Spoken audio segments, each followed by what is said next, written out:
To consider this $150,000 bag, made from water bottles, cigarette packets, tea bags, and Band-Aids, or a $340 paperclip, luxury, it's hard to imagine these items being sought after by anyone other than the wealthiest elite. And yet in 2021 alone, those earning $40,000 or less increased their luxury spending by over 365%, raising the question, how did luxury brands turn exclusivity into widespread appeal? Throughout history, luxury has largely been seen as a symbol of status rather than practicality.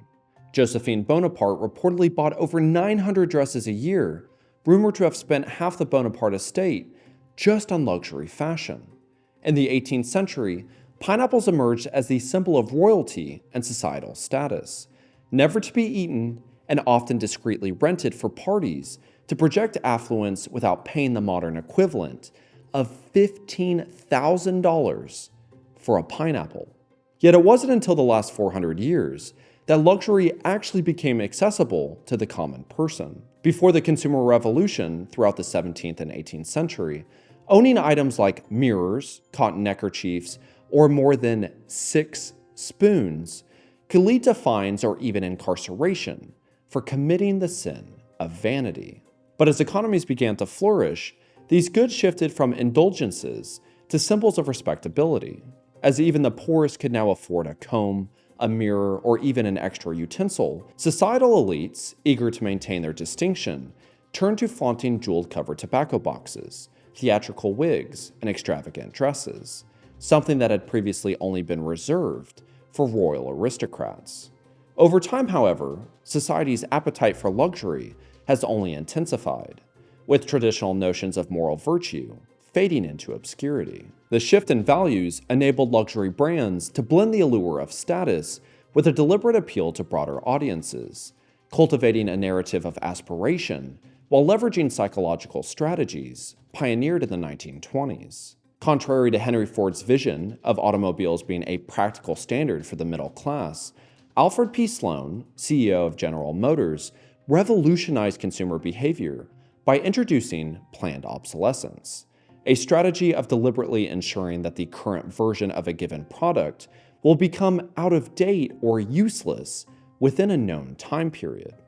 Instead, Sloan tiered car models based on perception, tying physical appearance to income and creating a system where consumers constantly aspired to upgrade as a way of signaling status. To make these purchases more accessible, GM introduced innovative financing options, ensuring that even those without upfront cash could afford the latest models. However, unlike the financial burden of a fashionable car, most luxury brands have expanded on these tactics, creating desires by blending the allure of exclusivity with a deliberate reach towards broader audiences. Seasonal collections, limited edition designs, and celebrity endorsements craft an illusion of trending exclusivity, compelling consumers to equate luxury ownership with an increase in societal prestige. I don't even know what that means. No one knows what it means, but it's provocative. No, it's not. It's Gets gross. the people going. Where, according to the Journal of Consumer Research, 70% of luxury consumers believe their purchase reflects their personal identity and societal position. All while Americans earning less than $50,000 a year now account for 27% of regular luxury consumers, nearly matching those earning $150,000 or more. And this calculated approach aligns with the vision articulated by Paul Mazur of Lehman Brothers in 1927, writing in the Harvard Business Review, "We must shape a new mentality in America.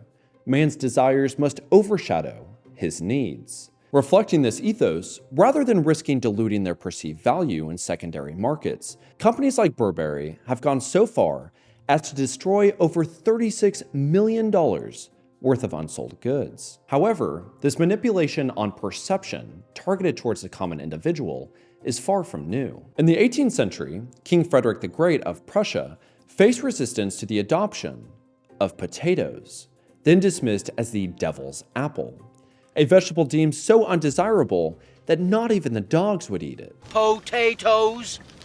Boil them, mash them, stick them in a stew. To change public opinion, Frederick declared potatoes a royal vegetable, hosting extravagant dinner parties to showcase their versatility. He then ordered potatoes to be planted in royal fields, stationing guards to protect the crop, while secretly instructing them to allow theft. The strategy proved remarkably effective. Peasants, convinced that potatoes were a privilege reserved for the elite, began stealing and planting them, transforming the rejected crop into a dietary staple, where to this day, people still leave potatoes on the king's tombstone. And modern behavior continues to mirror this perceptive dynamic, as economic disparity fuels the desire for symbols of status. When large income gaps separate the poorest and wealthiest in a society, income becomes a more accurate indicator of one's status or social rank. Consequently, in order to increase their rank position in the income distribution, people rationally devote more effort towards status competition when they live in more unequal societies, where researchers analyzing Google search trends across the US found that states with higher income inequality, searches for luxury brands were significantly more frequent, creating fertile ground for brands to exploit aspirational desire. Most famously represented in the Payless shoe hoax, where the discount retailer rebranded itself as Payless, outfitted its stores with lavish decor, and dramatically inflated prices for its $20 shoes. Influencers, captivated by the curated aura of luxury, willingly paid up to $645 for these same products they otherwise would have dismissed. Praising the supposed craftsmanship and exclusivity, these buyers epitomized how easily perception can overshadow reality in the luxury market. As luxury brands increasingly target the aspirational class, a notable shift has emerged among those with established affluence. Rather than displaying loud, logo-driven items, they have embraced quiet luxury, investing in quality without the need to signal status. Mark Zuckerberg's plain gray short-sleeve shirts cost roughly $400, and Steve Jobs' iconic $175 turtlenecks exemplify this understated approach, prioritizing durability, comfort, and craftsmanship over branding, highlighting the tension between the perception of quality and the reality that many of today's prominent luxury brands face. Iconic examples, like an Hermès Birkin bag, requiring months of meticulous hand stitching by a master artisan, or a Patek Philippe timepiece, assembled over several months by a master watchmaker, reinforce the image of luxury as synonymous with unparalleled craftsmanship.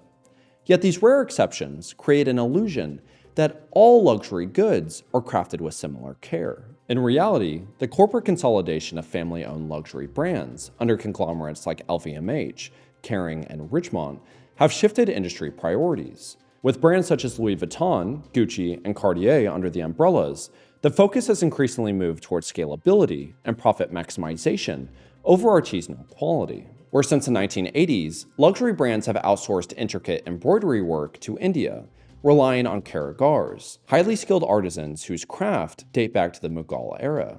Despite their expertise, these workers often endure grueling conditions, earning as little as $2 to $3 a day, while laboring up to 17 hours in overcrowded and unsafe factories. Their meticulous work is featured in designs for brands like Gucci, Dior, and Saint Laurent, with some pieces requiring thousands of hours to complete. However, many of these luxury brands continue to proudly claim their products as handcrafted in Italy, when in reality, conditions even within the Italian supply chains are far from the image of artisanal craftsmanship that luxury brands try to project, often failing to meet basic labor and safety standards, mirroring the issues seen in India. In regions like Puglia, union-negotiated wages in textile sectors average about €7 per hour.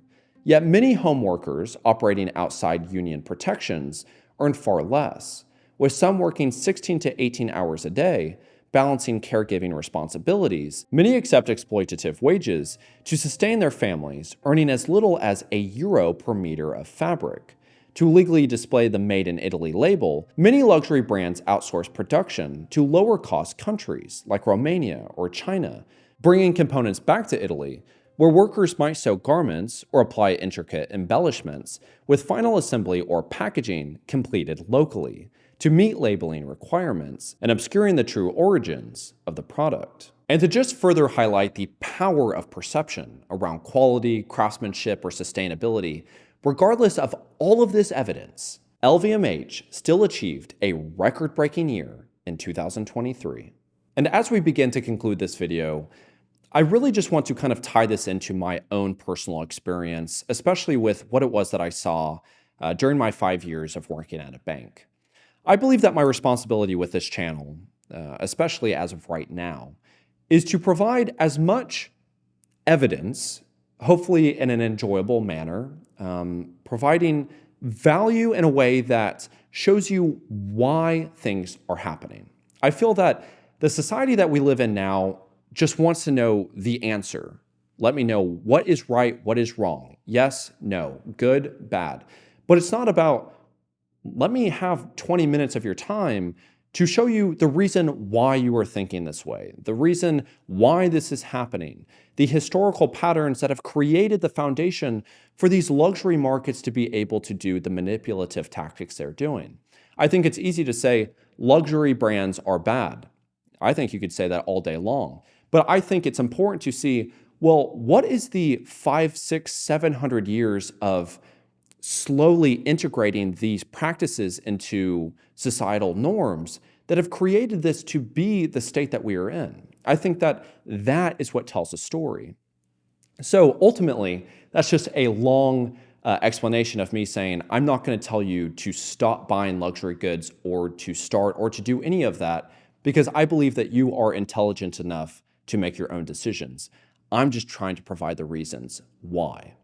And that just continues to go against the theme of, I just can't believe that we're bewildered herds. And anyway, I go into that too much with my other videos, but ultimately what I just want to say is that I have found within my own life, every single time that I start to focus on my perception, when I start to judge the car that I drive, when I start to feel inadequate in myself because of what it is that I am wearing, and I start to pursue something outside of what it is that I can actually achieve, it has to do with me feeling that I am scarce in some sort of manner.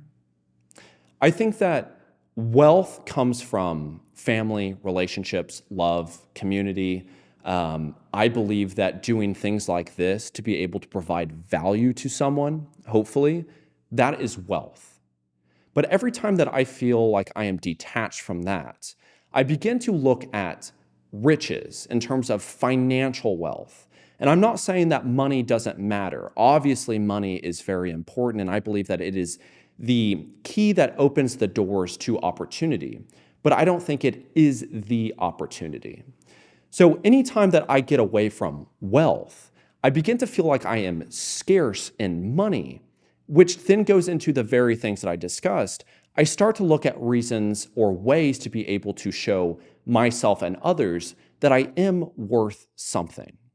And so what I continuously do is I think whenever I'm in this period or I'm in this state, if I'm thinking about buying something, I ask myself, if I was the only person that could see this, if I was going to buy a luxury car, but everyone saw a Toyota Camry, would I still buy it?